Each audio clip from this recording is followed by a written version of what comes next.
आम आदमी पार्टी तो बड़ी जोर शोर से, पायलट बहुत बढ़िया, हम तुम्हारे साथ हैं। क्या कहते हैं? ट्रैप हो गए, आप फंस गए।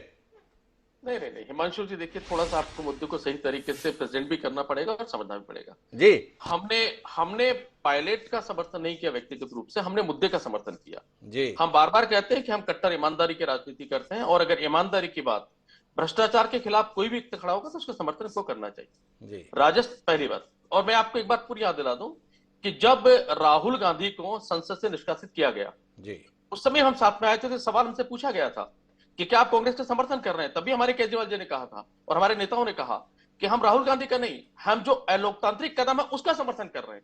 अगर देश में लोकतंत्र को बचाना है, अगर भ्रष्टाचार को खत्म करना है, तो भ्रष्टाचार की कोई भी मुहिम किसी माध्यम से छेड़ी जाए, वो हमें उसका समर्थन करना चाहिए। एक अब मिनट जहां रुकिएगा, मैं थोड़ा उलझन में हूं।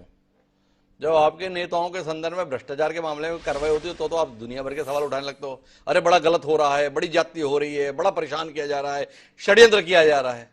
दूसरे नेताओं के संदर्भ में अगर आरोप लगता है तो ताली बजाना जाता, बहुत अच्छा हो रहा है, हम साथ में हैं, ये बड़ा सही मुद्दा है। ये कौन सा तरीका हुआ युगत भाई? वही, बिल्कुल आपकी बात का मैं जवाब दे रहा हूं। मैं क्योंकि राजस्थान के संदर्भ में बात कर रहे हैं इस समय, पहले उसकी बात करता हूं। जी देखिए, जहां तक सवाल वसुंधरा और अशोक गहलोत की मिलीभगत का है, जी तो हम आज से नहीं है बल्कि पिछले 4 सालों से एक ही बात कह रहे हैं कि इन दोनों की मिलीभगत है। जी और इसके कट्टर प्रमाण भी हैं। जी और कट्टर प्रमाण ये है कि अगर आप देखिए, ये सत्य है कि पिछली जब वसुंधरा सरकार थी उसके पहले अशोक गहलोत जी ने पानी पी पी करके इनके भ्रष्टाचार को गिनाया।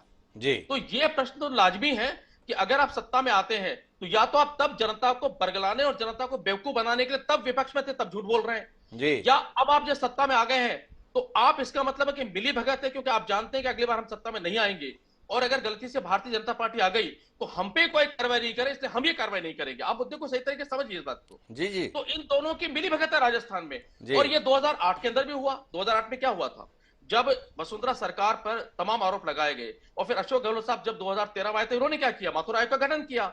और माथुर आयोग का गठन उन विधानों के अंतर्गत किया जिसका कोई अस्तित्व नहीं था, जी और बाद में कोर्ट ने उसको खत्म कर दिया। तो मैं आपको बताना चाहता हूं कि जो राजस्थान में 66 सालों का शासन रहा है, इसमें 48 साल शासन किया है कांग्रेस ने, जी और 18 साल किया भारतीय जनता पार्टी ने। अब आप देखिए ना, जब भी दोनों विपक्ष में होते हैं तो दूसरी पार्टी के ऊपर जमकर भ्रष्टाचार को आरोप लगाते हैं कि इससे भ्रष्टाचार सरकार आई नहीं, लेकिन जब वो सत्ता में आते हैं तो भ्रष्टाचार की जांच नहीं करवाते। तो जी यह प्रश्न तो लाजमी है ना कि बात यहां देखिए, यहां सचिन पायलट फिर एक लेग कर रहे हैं। ये सिर्फ ऐसा नहीं है कि अशोक गहलोत और वसुंधरा की मिलीभगत है, सच्चाई तो ये कि भारतीय जनता पार्टी और कांग्रेस दोनों की मिलीभगत है। जी जब ये भारतीय जनता पार्टी वाले सत्ता में आएंगे तो कांग्रेस के किसी लीडर के खिलाफ जांच नहीं करेंगे। आप बताइए, किसी लीडर को भेजा जेल में आज आप तक?